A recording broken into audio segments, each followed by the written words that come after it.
Welcome to the On Deck podcast presented by LineStar. This is our best ball series, and we are getting closer to the start of opening day in Major League Baseball. Alongside me is Tyler Wiemann. I'm Shannon Sommerville, and we're going to be breaking down the top 5 tips for your best ball drafts that you have to know before entering any best ball draft on Underdog. By the way, if you don't have Underdog yet, download it, use the promo code LineStar, and you can get a bonus deposit up to $1,000. So make sure to take advantage of that. Again, LineStar, and you'll get that cash bonus offer. So take advantage of that.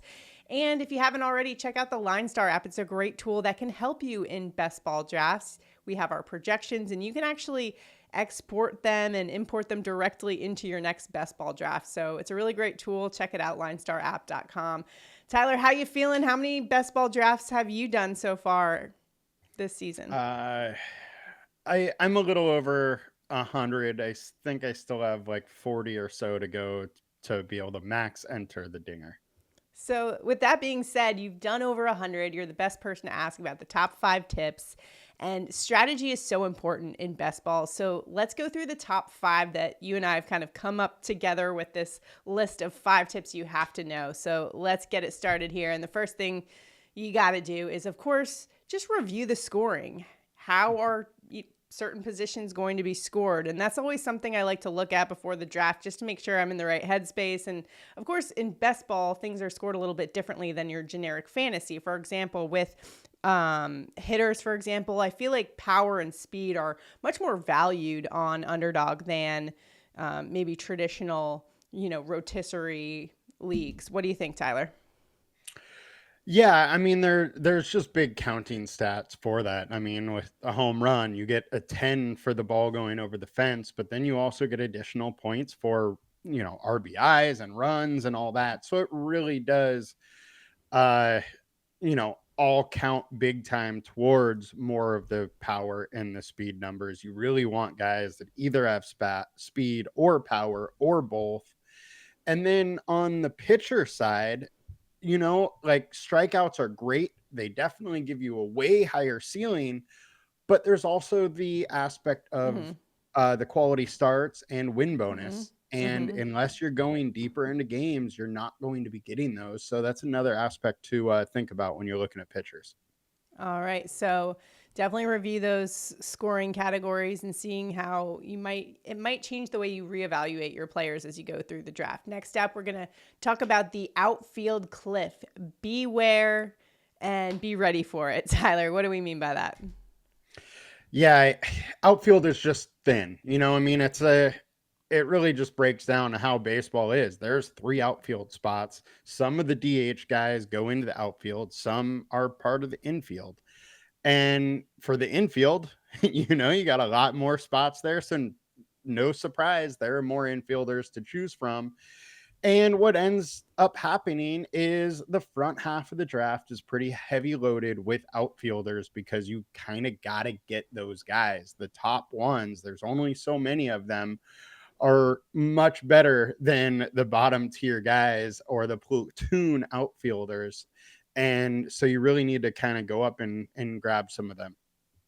All right. And next up is stack where you can. Of course, team stack's such an important thing in best ball. My life motto since joining the Line Star community here is, if you don't stack, you are whack. What do you think, Tyler? I mean, it's true. And when it comes to best ball baseball, I'm actually even stacking more this year than I was years prior. Years prior, I didn't really care if I had 10 guys stacked, but all of them were just 2-man stacks, so 5 different teams stacked. This year, I really want at least one team to have 3 or 4 players on that team. So I'm going a little harder on single teams this year when I'm drafting. And I think it just makes the overall upside better. If you get into those playoff weeks and say the Braves are hot or the Dodgers are hot and you have a 4-man stack in there, it's going to be really hard to beat you. All right. And the next one is a bit self explanatory, but you got to keep up with the news. How important is this in best ball?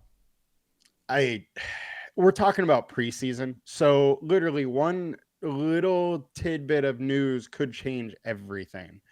And so you really need to stay up for it. Like, I mean, last week, for instance, Garrett Cole, pretty much done for season, or most likely. We're still officially waiting, but he's probably Mhm. done for season.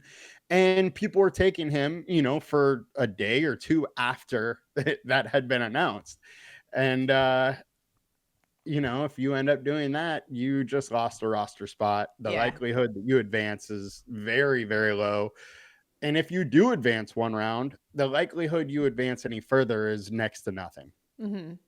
And the other thing to watch, of course, is those position battles in camp and what's going on. And, some of the young studs who are coming up through the minor leagues and stuff that could make an impact on a team. And maybe you might get a flyer on late in the draft. So those are some things to watch with that. And lastly, our last tip for you here is, you know what? You can go in with the best plan in the world, but you got to stay flexible.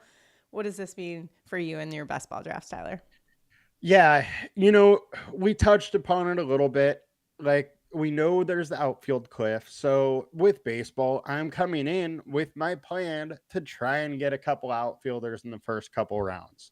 At the bare minimum, a couple of them. But there's times where there's not much available at the outfield, in round one. Or you have Bobby Witt there, and, he could score 2,000 fantasy points, where the likelihood of Juan Soto in his new stadium and new team, it's not likely that he's going to get to 2,000. So the upside is with Witt. I understand you wanting to go Witt over Soto in that situation, and you need to be flexible with figuring out down the line how can you still get those outfielders. There's still plenty of time to get them, so Hmm. it's not like you have to 100% just go outfielder over infielder, but be flexible, understand where other guys are in your draft that you want, Hmm. and, go to plan B.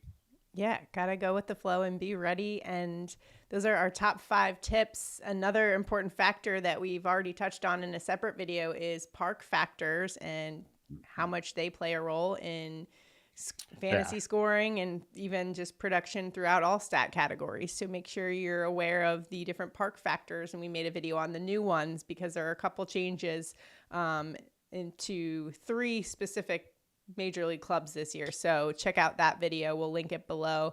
And also, if you haven't already, if you're entering in a best ball draft and you'd like to have some projections on hand, check out the LineStar app and our best ball tool. We have rankings, and it's an awesome tool that you can directly import into your next Underdog best ball draft. LineStarApp.com is where you can find that. And again, if you don't have Underdog yet, or if you haven't tested out a best ball draft, I just recommend you do so. When you first download Underdog, use that promo code LineStar for that cash bonus.